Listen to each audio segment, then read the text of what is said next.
Aujourd'hui, on va s'intéresser tout particulièrement aux narcissiques, aux égoïstes, aux égocentriques. Déjà, c'est quoi la différence entre les trois ? Alors pour nous mettre tout de suite un petit peu dans le bain, méditez bien cette définition. Qu'est-ce qu'un égoïste ? C'est quelqu'un qui ne pense pas qu'à moi. On en parle avec notre invitée Hélène Vecchiali, qui est psychanalyste, coach en entreprise et auteur du livre Moi, moi et moi, qui vient de paraître aux éditions Marabout. Bonjour Hélène. Bonjour. Au sommaire également, tous vos rendez-vous, le répondeur santé, vos questions au 39 21 et les réponses aujourd'hui du docteur Gérald Kierzek. Bonjour Gérald. Bonjour Isabelle, bonjour à tous. Alors est-ce que vous êtes un poil narcissique ? Est-ce que je me sens concerné ? Oui, un poil mais on narcissique, est tous un poil narcissique. comme tous les médecins. Mais non, pas comme tous les médecins. Ils sont je pense que l'ego, c'est important aussi, mais il faut savoir en jouer et pas trop en jouer. Exactement. C'est ce que l'on va voir parce que vous allez voir que cette émission, donc d'ici 16h, on aura souvent l'occasion de réhabiliter le narcissisme. C'est pas un vilain défaut. Et dans un instant, on va parler de nous, de vous et surtout de chacun des petits moi qui sont en nous. Bref, on parle du narcissisme. On en parle tout de suite après le répondeur santé, vos questions au 39 21. Et aujourd'hui, les réponses du docteur Kierzek. La vie devant soi sur Europe 1. La vie devant soi. Isabelle Quenin et le docteur Gérald Kierzek prennent soin de vous sur Europe 1. 700 millions de Chinois, et moi. Un titre de livre de notre invitée cet après-midi, Hélène Vecchiali, qui doit sûrement beaucoup à ce titre de Jacques Dutronc qu'on connaît tous. Et c'est par lui que le narcissisme est entré dans nos vies. Et moi. Avec vous, nous allons parler de toutes les formes de narcissisme. Toutes ne sont pas mauvaises, loin de là, il y a aussi du bon. Ce sera après le répondeur santé. Et puis une mention spéciale, vous avez énormément réagi à l'émission d'hier sur l'interaction entre les médicaments et les aliments. On est ravis de vos réactions et de vos questions au 39 21. On parle du narcissisme cet après-midi avec notre invitée Hélène Vecchiali, psychanalyste, qui est coach en entreprise aussi. C'est important, on verra comment on se dépatouille avec un patron qui est narcissique. Auteur d'un livre qui vient de paraître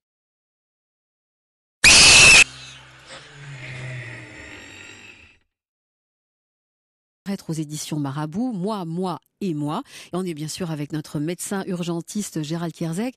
Alors Hélène, ce qui est drôle, c'est que dans votre livre, on se reconnaît dans beaucoup de situations. Quand vous dites que le narcissique, c'est celui qui va vous couper la parole quand vous racontez vos vacances, parce que lui, il va raconter les siennes et forcément, elles sont beaucoup plus belles que les nôtres, ces vacances à lui. C'est lui qui a la plus belle voiture, les plus beaux enfants, le meilleur boulanger. Bref, subir les personnes narcissiques, c'est un peu notre lot quotidien à tous. Oui, lorsqu'il s'agit de l'hyper-narcissisme. Mais comme je le dis dans mon livre, en bousculant des idées reçues, le narcissisme, le bon narcissisme, est indispensable pour notre vie. Il est indispensable pour notre identité. Il est indispensable pour s'aimer, donc pour aimer les autres.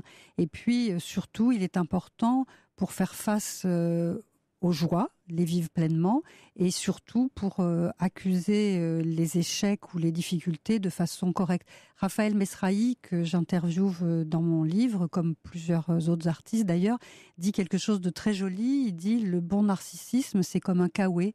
Ça permet de se protéger des mauvais coups. » Alors c'est vrai que vous l'utilisez, c'est le kawaii, et vous dans votre livre vous dites que c'est un peu un bouclier qu'il faudrait qu'on ait tous pour faire en quelque sorte les plumes de canard. Question, c'est quoi la différence entre narcissique, égoïste et égocentrique ?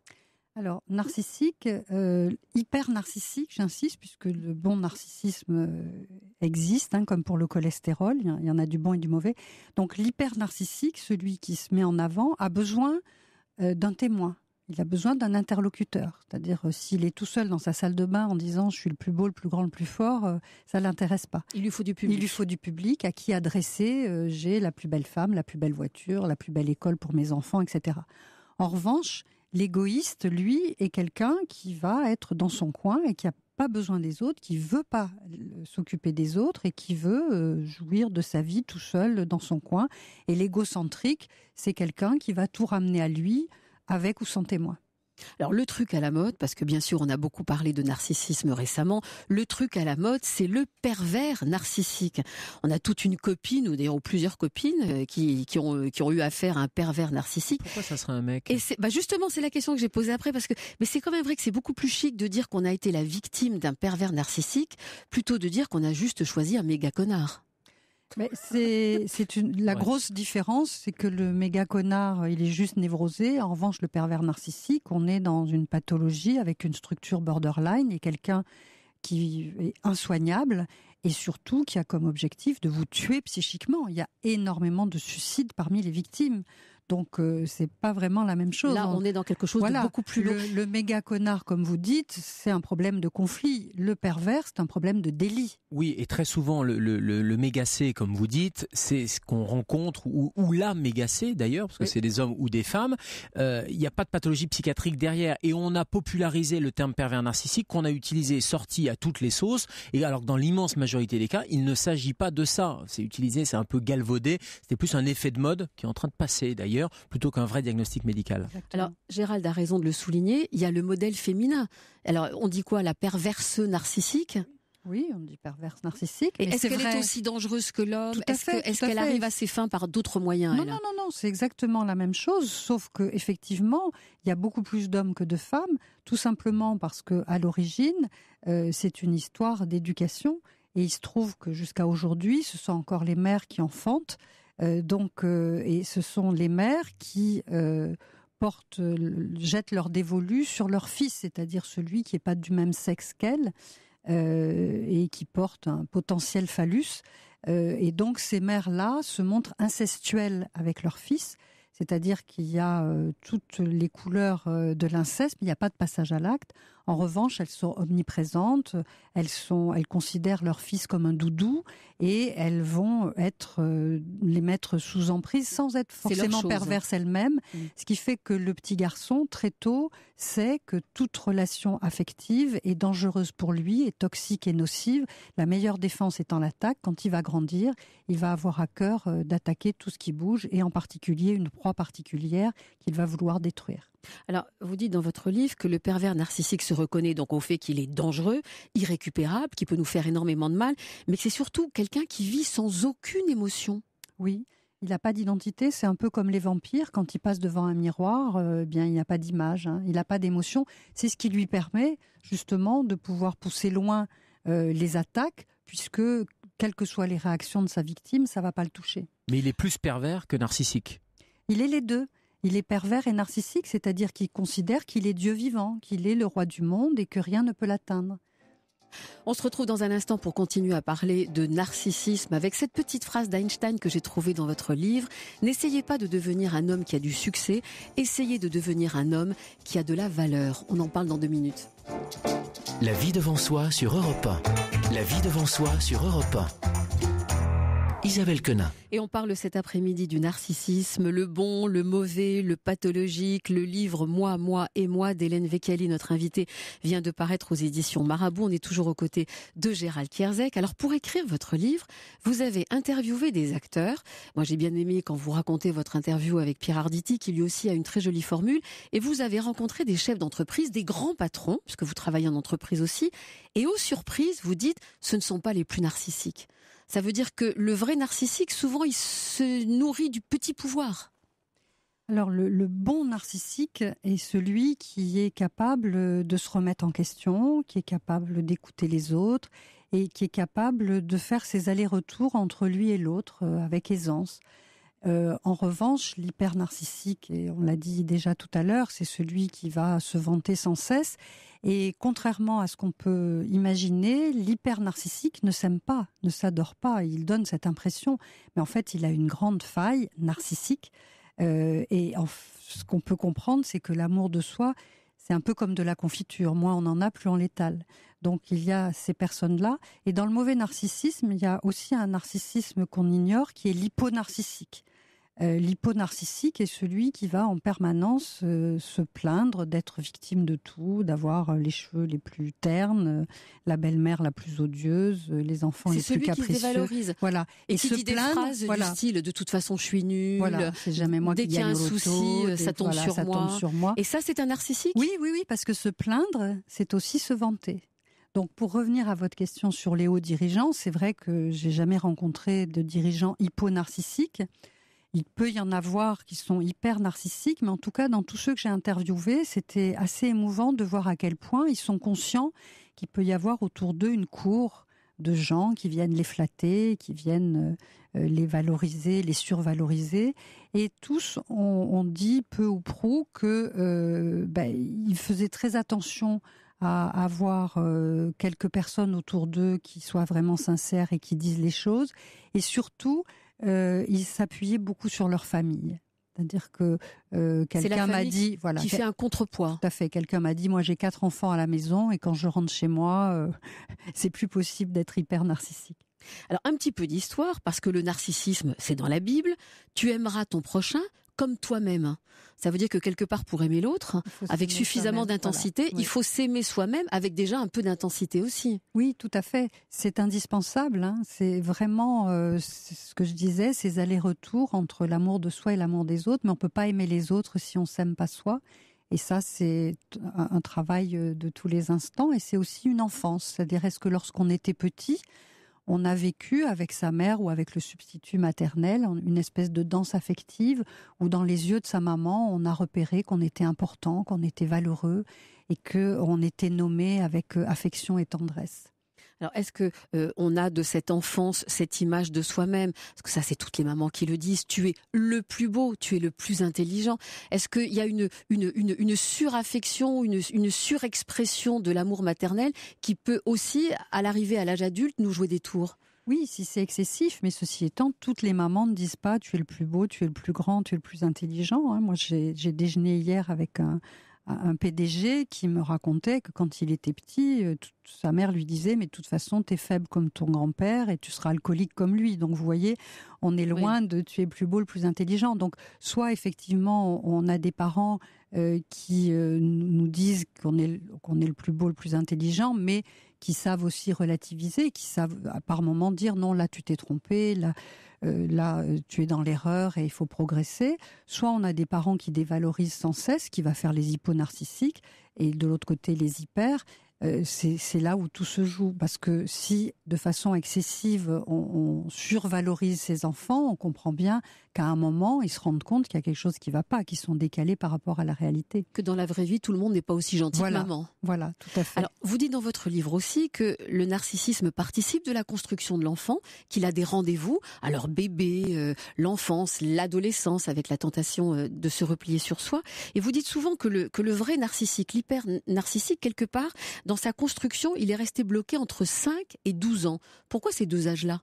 Il se passe quoi entre les deux ? Qu'est-ce qui se joue ? Entre les deux, il se joue le début de l'adolescence et il se joue le moment où l'enfant et le pré-ado est confronté à la réalité, et c'est là qu'il va mesurer si il est armé ou non pour affronter les relations avec les autres.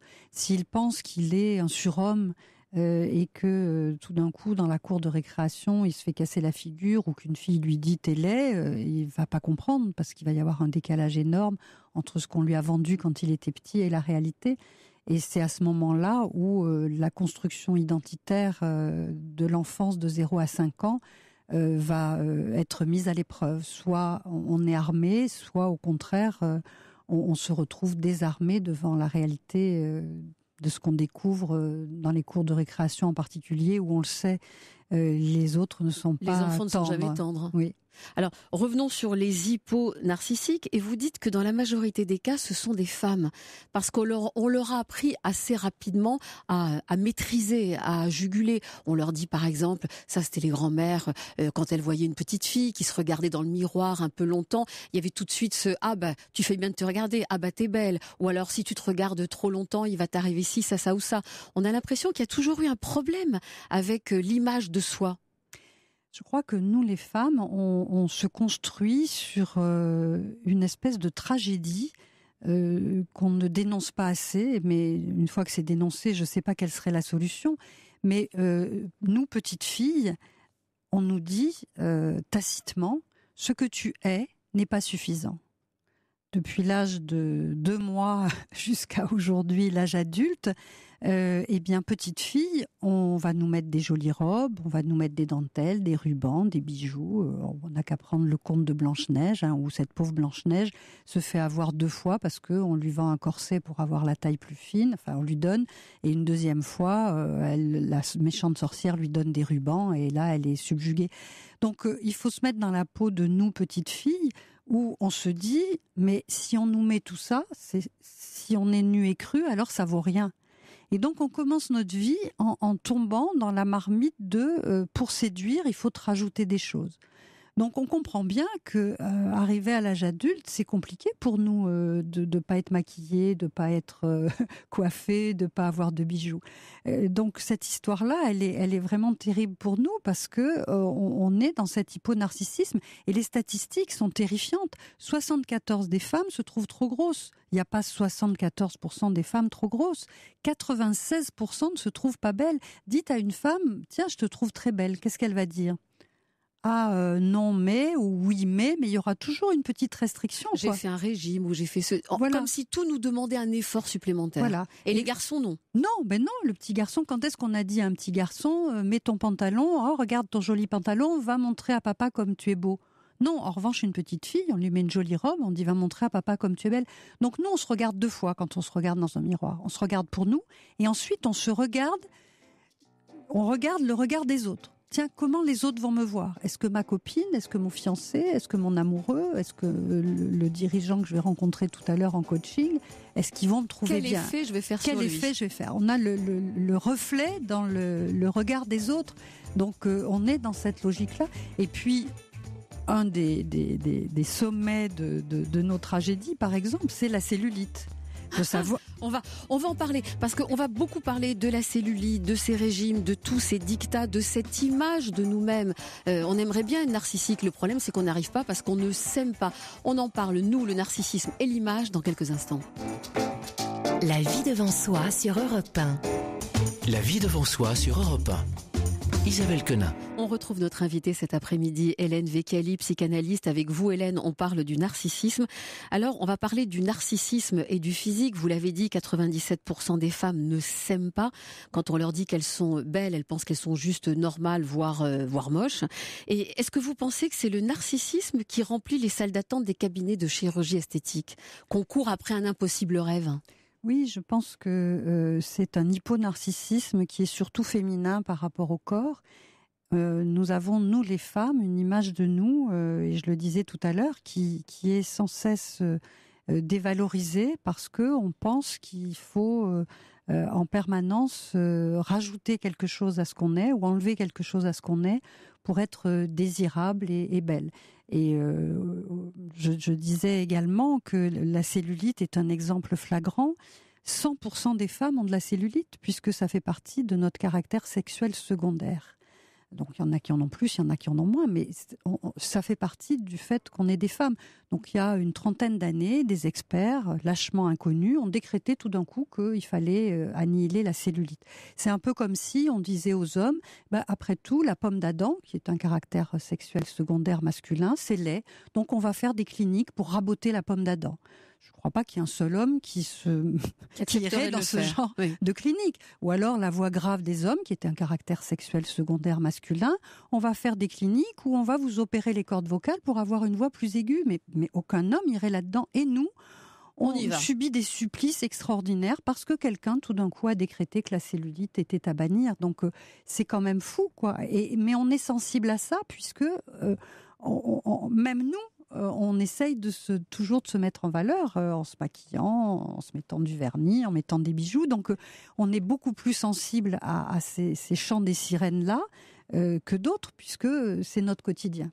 Il y a un dictat, il y a des enjeux. On prend par exemple l'histoire de Kim Kardashian, qui a eu le courage de poster des photos d'elle où elle n'était pas retouchée. Donc effectivement, elle fait partie des 100% de femmes qui ont de la cellulite. Et la sanction a été immédiate. Elle a perdu 100 000 followers, 100 000 abonnés l'ont abandonnée parce que tout à coup, elle n'incarnait pas ce fantasme. Et vous racontez dans le livre l'histoire de la marque Dove, que l'on connaît bien, tout ce qui est savon, shampoing et tout, qui se sont associés pied avec Twitter et qui ont montré que à toutes les questions, ils ont publié, enfin ils ont tourné un clip où on voit des sortes de dominos qui arrivent et qui sont, et sur ces dominos il y a marqué je suis moche, je suis laide, enfin, toutes les phrases négatives, et Dove avait essayé de communiquer en mettant un domino qui arrive, qui fait tomber tous les autres, où il y a marqué you are beautiful. Mais même ça ne marche pas.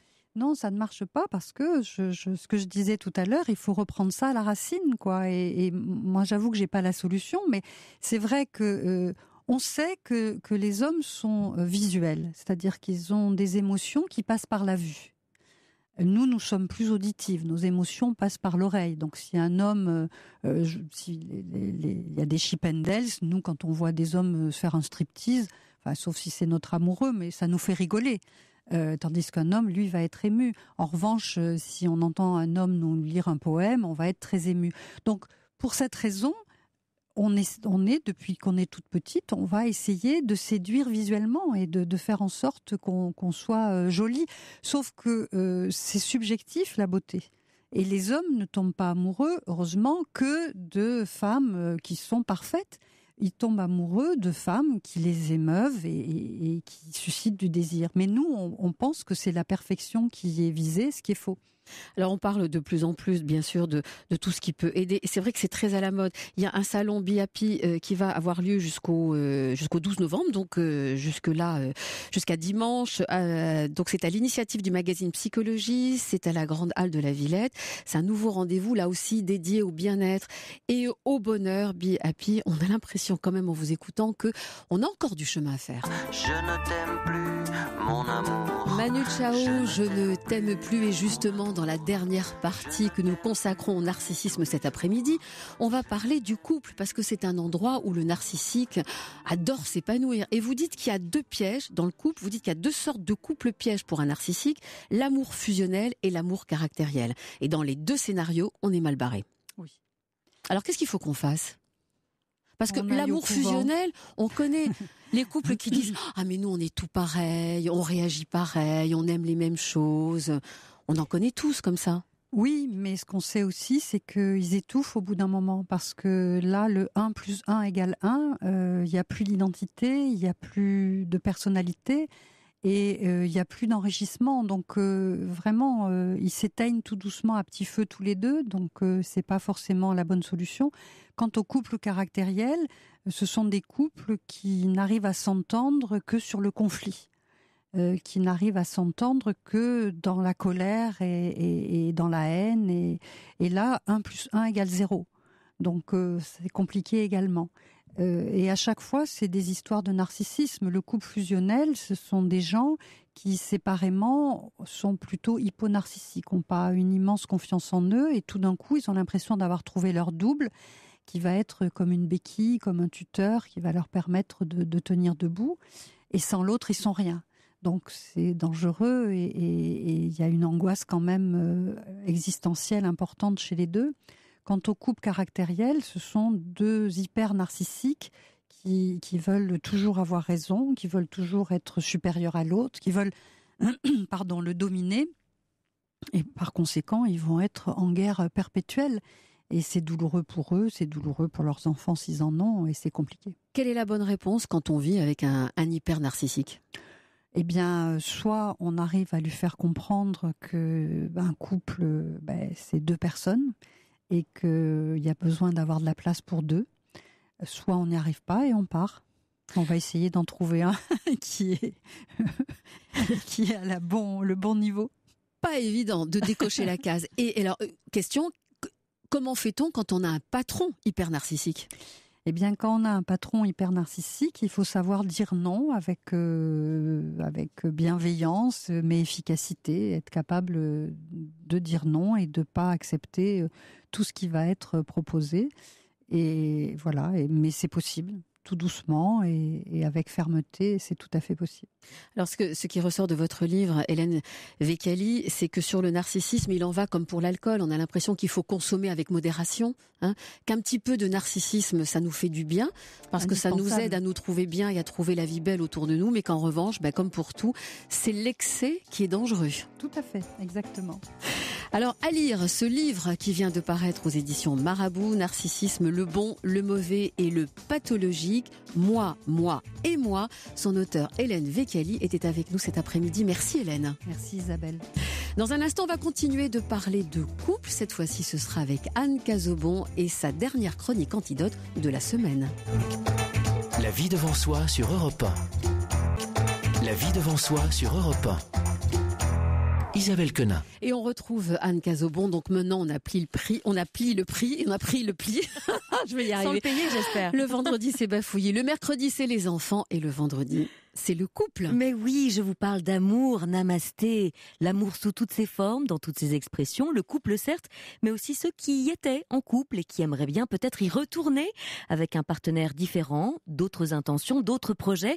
J'ai nommé les célibataires. Et a priori, si l'on suit les chiffres, les 1 sur 2 ou 1 sur 3 qui craquent, ils sont nombreux. C'est à eux que je voudrais m'adresser donc aujourd'hui pour se mettre en route vers cette future rencontre, parce qu'il est temps de se reprendre en main peut-être, mais avant tout de prendre soin de soi, même si ça peut passer par un peu de sport, une petite coupe de cheveux, une garde-robe renouvelée.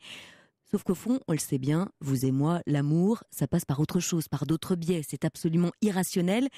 Si, regardez autour de vous, elles sont nombreuses, toutes ces femmes, ils sont nombreux, tous ces hommes pour lesquels vous vous demandez pourquoi ils ne sont pas en couple. C'est vrai ça. Allez regarder, on se demande où ça coince. Qu'est-ce qui freine ? Tous les garçons et les filles de mon âge se promènent dans la rue de par deux. Bon, ça c'est le postulat de départ, mais et vous dans tout ça ? En développement personnel, vous commencez à me connaître, on fait très attention à la manière dont on parle de soi, aux mots que l'on emploie pour se présenter, parce que plus on aime toutes les parties de soi, plus on a de chances d'aller vers une union durable, plutôt que de rejeter le partenaire à la première zone d'ombre que nous avions cachée, qu'il ou elle s'empressera d'éclairer et de nous mettre sous le nez. Oui, plus on aime toutes nos parts d'ombre intérieures, plus on se montre prêt à accueillir l'autre, à faire couple avec lui, plus on accueille la peureuse en soi, le jaloux en soi, plus on acceptera cette part d'humanité chez l'autre, en se montrant plein de compassion à son égard. Alors attention aux mots que l'on utilise, par exemple, et d'expérience, si vous traversez une période de chômage, courage, ce n'est pas du tout la même chose si, quand on vous demande ce que vous faites dans la vie, vous répondez « Je suis dans une période de recherche d'emploi dans le secteur de l'agroalimentaire », plutôt que de lâcher un « Oh je suis chômeur ». Oui, ce qui tente à quand même vous enfermer et à laisser entendre que vous vous définissez ainsi, que vous êtes chômeur et rien que ça. C'est pas du tout la même chose pour vous et donc pour les autres. Mais d'abord pour vous, et ça dit aussi beaucoup de vous. De la même manière, pour revenir au couple, je vous invite à regarder comment vous parlez de votre situation personnelle. Vous savez bien, à cette soirée, à ce mariage, à ce pot entre collègues, où d'un coup, l'air de rien, on vous demande « Et vous avez des enfants ? Avec qui êtes-vous venu ? Vous êtes mariés ?»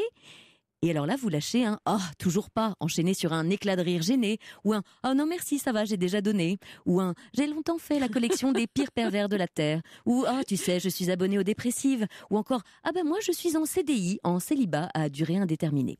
Et si à partir de maintenant, plutôt que de se laisser définir par des codes, des conventions sociales, la norme, le rang, et si plutôt que de dire « Je suis célibataire », on choisissait de répondre « Je suis libre ». Vous sentez comme à l'intérieur, et donc à l'extérieur, ça résonne pas du tout de la même manière. Oui, quelqu'un qui dit et qui répète à qui veut l'entendre que dans sa situation personnelle, il est Libre dans sa tête. Eh ben, ça ouvre grand, très très grand le champ des possibles. Bon week-end à tous. Je vous souhaite un excellent week-end, Anne.